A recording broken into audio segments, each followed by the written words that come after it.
बाल हनुमान की अद्भुत यात्रा पार्ट एक। क्या होगा अगर एक दिन छोटे से गांव में आसमान से अजीब सी हंसी गूंज उठे? क्या होगा अगर उस हंसी के साथ मिठाइयां अपने आप उड़ने लगें? और क्या होगा अगर अचानक उन सब रहस्यों को सुलझाने के लिए बाल हनुमान को बुलाना पड़े? आज की कहानी है बाल हनुमान और रहस्यमयी चुड़ैल की, जहां हर मोड़ पर छुपा है नया रोमांच। कहानी की शुरुआत सुबह का समय था।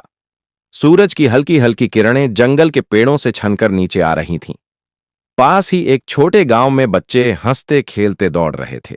हवा में मिठास फैली थी, क्योंकि गांव की आंटी जी ने गर्मा गर्म लड्डू बनाए थे। बच्चों के बीच सबसे शरारती था छोटा गोपाल। हाथ में एक लड्डू लेकर वह चिल्लाया, जो पकड़ेगा मुझे वही पाएगा आखिरी लड्डू।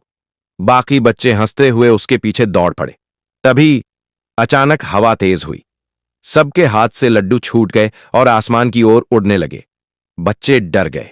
अरे, ये क्या हो रहा है? लड्डू तो खुद ब खुद उड़ रहे हैं। उसी समय आसमान से एक डरावनी कर्कश हंसी गूंजी। हा हा हा, ये मिठाइयां अब मेरी होंगी। बच्चों ने ऊपर देखा। काले बादलों के बीच एक चुड़ैल दिखाई दी। उसके हाथ में लंबी लकड़ी की छड़ी थी और आंखों में अजीब सी चमक।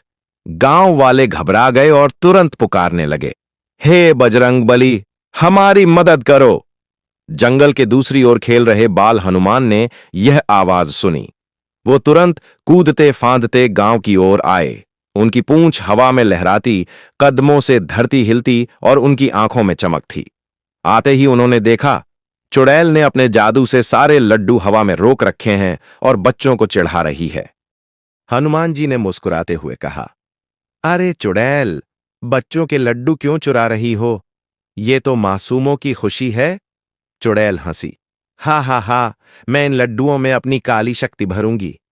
जो भी इन्हें खाएगा वो मेरी बात मानेगा और फिर पूरा गांव मेरा गुलाम बनेगा। हनुमान जी ने अपनी गदा उठाई और आसमान की ओर उछाली। गदा घूमती हुई बिजली जैसी चमकी। चुड़ैल डर गई और जादुई धुंध फैलाकर छिप गई। लेकिन बाल हनुमान कहां रुकने वाले थे। उन्होंने छलांग लगाई और सीधा बादलों तक पहुंच गए।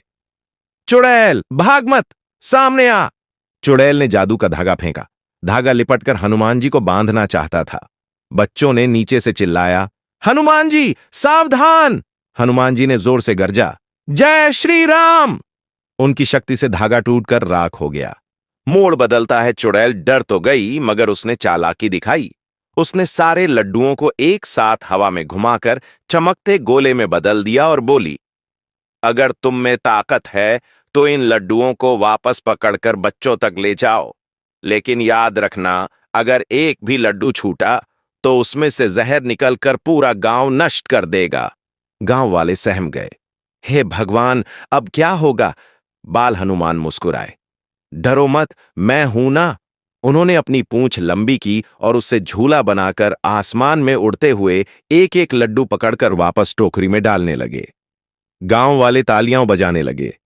लेकिन तभी आखिरी लड्डू चुड़ैल ने अपने हाथ में पकड़ लिया। उसकी आंखें और भी लाल हो गईं। ये आखिरी लड्डू मैं कभी वापस नहीं दूंगी। इसमें मेरी सबसे बड़ी शक्ति है। अगर तुमने इसे छुआ भी तो पूरा जंगल अंधेरे में डूब जाएगा। बाल हनुमान ने गंभीर होकर कहा, ताकत से बड़ी होती है मासूमियत। ये लड्डू बच्चों की खुशी है, इसे कोई नहीं छीन सकता। उन्होंने छलांग लगाई और चुड़ैल का हाथ पकड़ लिया। लेकिन तभी अचानक एक तेज आंधी चली। आसमान काला हो गया और चुड़ैल धुएं में बदलकर गायब हो गई। आखिरी लड्डू भी उसके साथ गायब हो गया। गांव में सन्नाटा छा गया। बच्चे रोने लगे, हनुमान जी, चुड़ैल लड्डू लेकर भाग गई। हनुमान जी ने लड्डुओं की खाली टोकरी हाथ में ली और गहरी सोच में पड़ गए। बाल हनुमान ने आकाश की ओर देखा और बोले, ये चुड़ैल साधारण नहीं थी। इसके पीछे कोई बड़ा रहस्य है, और वो लड्डू, उसमें जरूर कोई गुप्त शक्ति छुपी है। गांव वाले घबराए हुए थे।